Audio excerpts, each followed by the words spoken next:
Mellow greetings, everybody. My name is James. I am from the internet. And today, we are 6 electoral votes away from Donald Trump becoming unemployed once again. And I do not have a single tear of sadness to shed for him. Sorry, not sorry. He's literally made the last 4 years unbearable. So I have zero sympathy.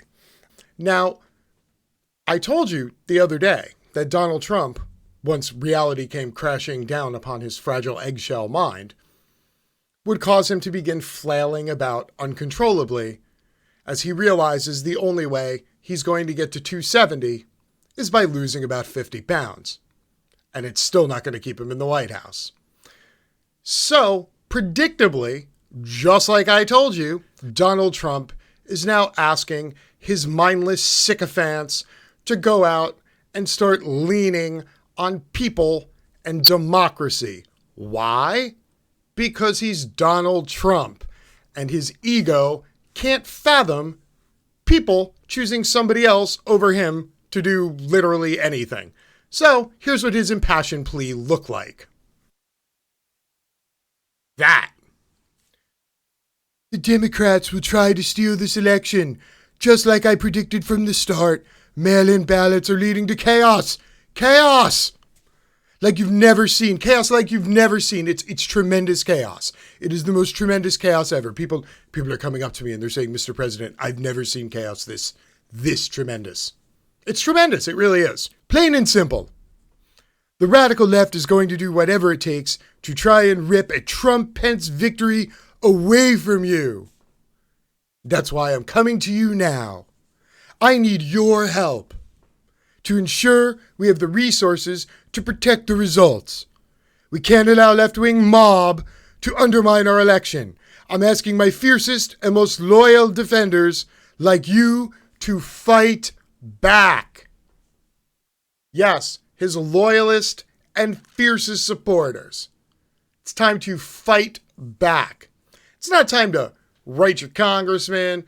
It's not time to have a peaceful protest. It's time to fight back, right? My loyalist and fiercest defenders. Yeah. You want to take a look at what fighting back looks like? I'm going to show you. A CNN reporter is on TV saying Maricopa officials are forming an exit plan because there's an armed mob outside the elections office. Ballot counters are going to be trying to leave the building soon. Their cars are in a parking lot filled with Trump supporters. Some have guns. Yeah, fighting back. Now, why do I bring this up? Because it is a tale of two protests.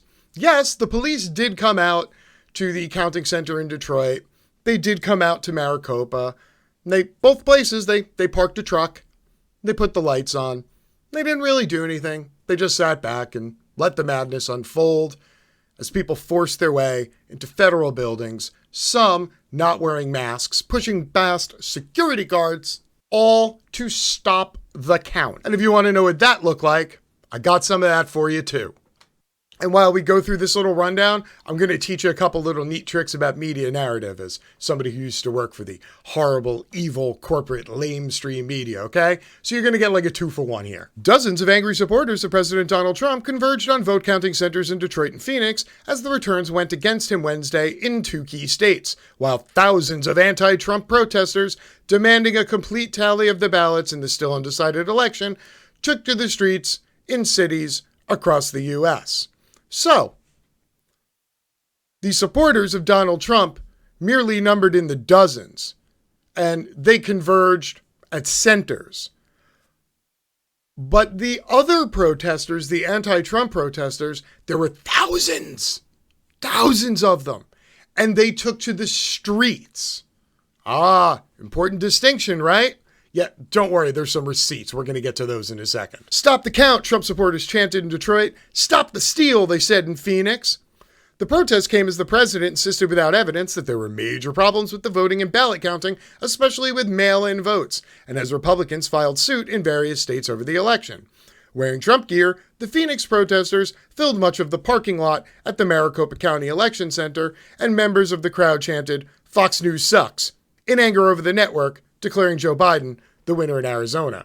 Apparently, Donald Trump called Rupert Murdoch after that happened and gave him a ration of shit. And Rupert Murdoch went, yeah, I think I'm going to leave the call and let it stand. So looks like Fox News is currently not in the good graces of the QAnon Trump is my Lord crew. I'm sure run-of-the-mill Republicans are still watching it, though, including your racist grandmother. But I digress. Representative Paul Gosar, an Arizona Republican and staunch Trump supporter, joined the crowd declaring we're not going to let this election be stolen, period. However, observers from both major political parties were inside the election center as ballots were processed and counted, and the procedure was live streamed online at all times. Now, again, discussing media narrative, kind of important that the last detail they put in the very bottom of the article was there were representatives from both parties and the entire recount was being live streamed online that everybody in the public could watch it. Right, we're gonna put that all the way and bury that at the bottom after we tell you that thousands of angry leftist anti-Trump protesters were out in the streets, while dozens of mildly annoyed people who support Donald Trump just, went to a federal building to talk to people. Yeah, so the first rule of thumb is when you're reading a news story and you see leading words and they only apply to one side of an ideological divide, that's a good sign.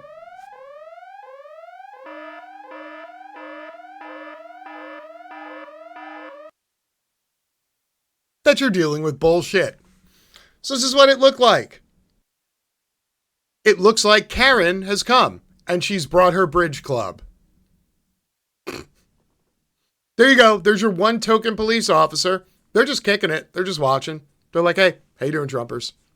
Oh, no, it's okay. Y'all can go bang on the front windows of this federal building and squeeze your way in. It's totally cool. Don't worry about it.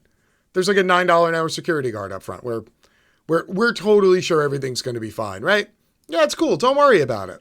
So as we witness the angry Trumpers both invading and being turned away, they're very solemn, the Trump followers. I think it's kind of important to mention that protesters are blocking the street. I'm sorry.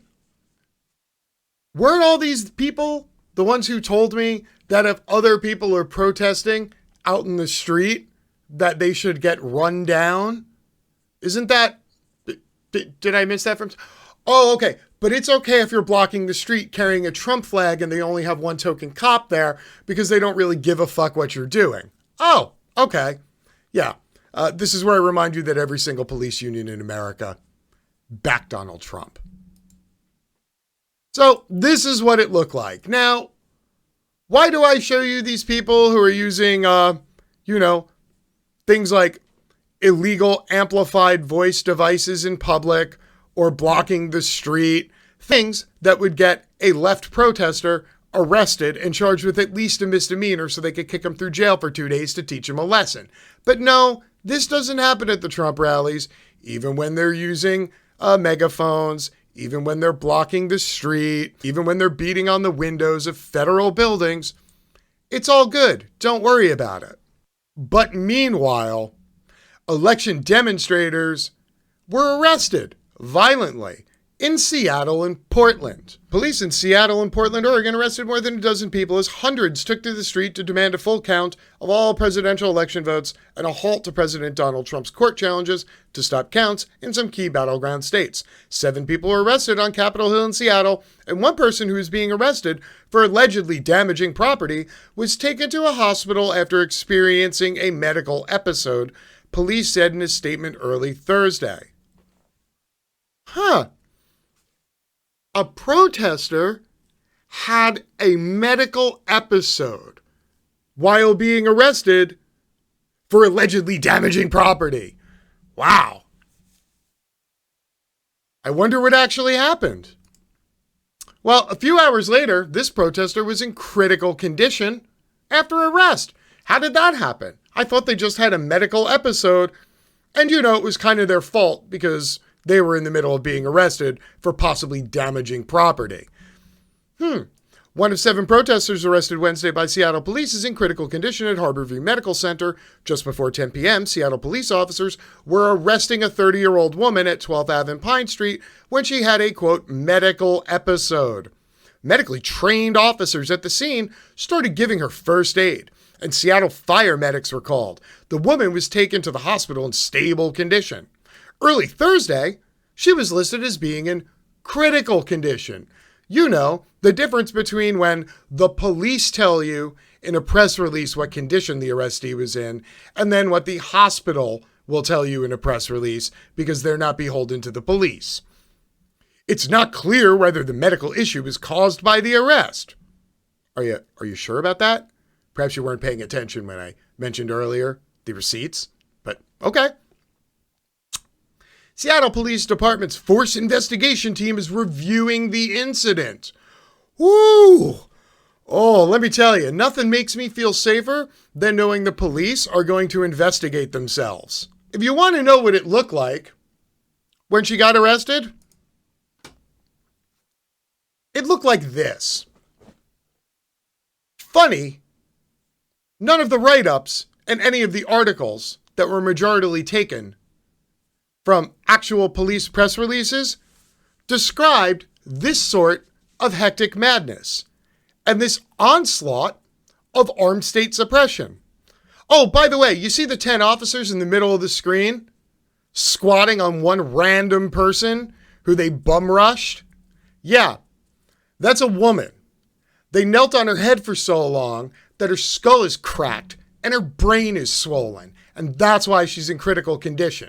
But yeah, she experienced a medical episode while being arrested for possibly causing damage to property. Funny, none of the police have been arrested for possibly causing damage to her skull or brain. So, here's my reminder to you all, as we still have months of legal challenges and increased social upheaval before we finally get to petulant man baby leaving the fucking White House and going back to his golden tower of shit. You're going to be seeing a lot of stories and a lot of video clips and reading a lot of articles. Look for the keys and know when the police are writing press releases, and understand that there is going to be a very well delineated tale of 2 protests as we go through this process, as people on the left are consistently demonized by both the police and their sycophantic followers, the Trump MAGA 2020 people. This isn't going to get better, people. It's just going to take a while to sort out. So in the meanwhile, stay safe and keep your eye on the prize. My name is James. I'm from the internet and I'm out. Peace.